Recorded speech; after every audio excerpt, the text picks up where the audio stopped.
Apple, Microsoft, Google, Amazon, the largest corporations in modern history, combined market value in the trillions, massive global influence, incredible power. Except 400 years ago, there was a company that made all of them look small. A corporation worth $7.9 trillion in today's money, larger than any modern tech giant.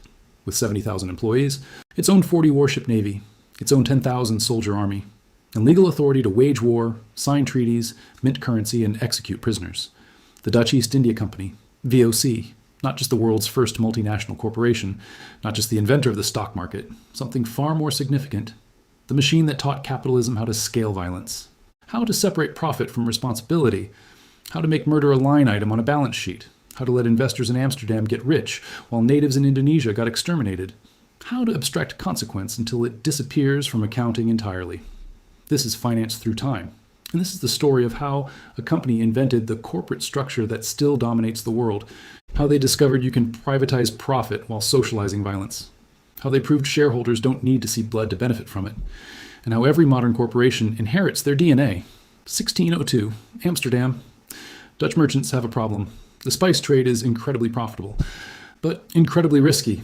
Ships sail to Indonesia, 6-month journeys, through storms, through pirate waters. Many don't return. When they do, profits are enormous. When they don't, investors lose everything. Traditional model, merchants pool money for single voyage. Ship returns, profits distribute, partnership dissolves, ship sinks, total loss. Every voyage is existential risk, all or nothing. This limits scale, limits ambition, limits how much capital anyone will commit to ventures with 50% failure rates. The Dutch innovate, create permanent capital. Instead of voyage-by-voyage funding, create a company that persists, that owns multiple ships, that spreads risk across many journeys. Investors don't fund voyages, they buy shares in the company, shares that persist, that can be traded. That's separate investment from any single ship's fate. This is revolutionary. Suddenly wealth becomes abstract, becomes paper, becomes something you can own without touching, without seeing, without experiencing. You don't need to go to Indonesia, don't need to board ships, don't need to face the risks. Just buy paper in Amsterdam, collect returns, sell when convenient. Wealth without labor, profit without presence. This is the birth of passive income, of investment separated from production, of returns disconnected from reality, and they need somewhere to trade this paper. So they invent the stock exchange, the world's first, Amsterdam, where shares in VOC trade hands, where prices fluctuate, where fortunes get made through speculation, through buying low and selling high, through trading abstraction. The first time in human history you could get rich without making anything, doing anything, or going anywhere, just buying and selling paper claims on distant profits. This fundamentally changes wealth, changes how it's created, changes who can accumulate it. Before this, wealth required action, required trade, required production, required something. Now it requires only capital and information. Buy the right paper, watch it appreciate. You're wealthy. The connection between effort and reward breaks completely. Wealth becomes fully financialized, fully abstracted, fully separated from the physical reality that generates it. But VOC wasn't just a company, it was a state. The Dutch government gave them more than monopoly on East Indies trade, it gave them sovereignty, actual governmental powers, authority to wage war, to negotiate treaties, to build fortresses, to administer justice, to execute criminals, to mint currency, to function as a government anywhere east of the Cape of Good Hope. This wasn't oversight, this was outsourcing. The Dutch state gave a profit-seeking corporation the powers of statehood, military force, legal authority, diplomatic standing, everything needed to conquer territory. Except the corporation wasn't accountable to citizens, wasn't bound by national interests, served only shareholders, maximized only profit, had all the powers of a state with none of the obligations. So VOC went to Indonesia with state powers and corporate incentives. The combination was catastrophic for anyone in their way. Their target was nutmeg, 17th century gold, valuable spice, grown only in Banda Islands. VOC wanted monopoly, complete control, the ability to set prices, to maximize profits, to eliminate competition. The Banda Islanders had other ideas, wanted to trade with multiple buyers, Portuguese, English, anyone offering good prices. This was unacceptable to VOC. Monopoly requires eliminating alternatives, requires controlling supply absolutely. So VOC used their state-granted military powers to solve a corporate problem. They invaded the Banda Islands, not to trade, to conquer, burned villages, massacred populations, enslaved survivors, replaced natives with Dutch colonists and imported slaves, depopulated entire islands, exterminated indigenous people, for nutmeg monopoly, for profit margins. And here's the truly sinister part. Even after controlling production, they maintained scarcity deliberately, destroyed excess nutmeg trees, burned surplus spices, created artificial shortage, kept prices high by limiting supply below what they could actually produce. Scarcity wasn't natural, was manufactured, was corporate policy, maximize profit through controlled deprivation. This was genocide as business strategy, massacre as market manipulation, violence as overhead. All perfectly legal, all authorized by state charter, all justified by shareholder returns.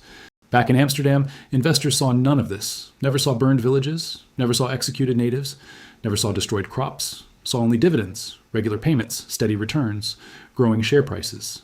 The violence was invisible, abstracted away, reduced to accounting entries, operational expenses, cost of business.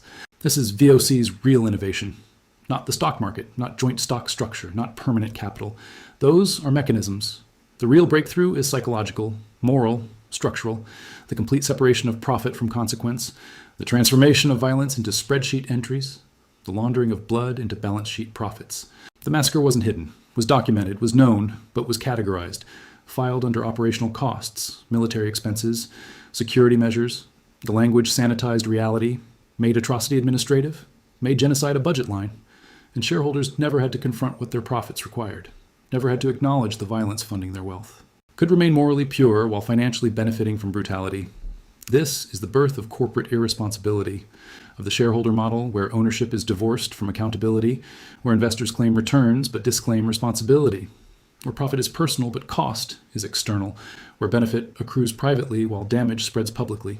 VOC proved you can profit from anything if you abstract it sufficiently, if you separate the money from the blood, if you make the violence someone else's problem geographically and categorically. Modern investing inherits this completely. Shareholders own companies, benefit from profits, but claim no responsibility for corporate actions, for labor conditions, for environmental damage, for political influence, for any negative externality. Just own the returns, disclaim the consequences. VOC established that separation, made it normal, made it the foundation of corporate capitalism. VOC eventually failed, went bankrupt, dissolved in 1799, nearly 2 centuries of operation. Immense wealth created, immense damage inflicted. The company died, but the structure survived. The model persisted. The separation of profit from responsibility became a permanent feature of capitalism. Look at modern corporations, tech giants, financial institutions, multinational conglomerates. All operate on VOC principles, abstract consequences, externalize costs, concentrate benefits, use complex structures to diffuse responsibility, make tracking accountability impossible, make connecting action to outcome deliberately obscure.